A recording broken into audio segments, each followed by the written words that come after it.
জানালা দা পয়রা যাইতেন না, জানালা দিয়া পয়রা যাইতেন না, খালি শয়তানি। হ্যাঁ, জানালা দিয়া পড়তেন না আপনি?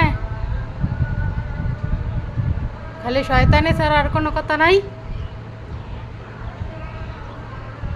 আই রমিও, দেখো কই যাইতাছে এটা। এই এই রমিও, এই যে লাভ দিতে মন চাইতেছে। হ্যাঁ, 3 তলাতে লাভ দিলে একবারে আড্ডি গুড্ডি ভাঙবো সব।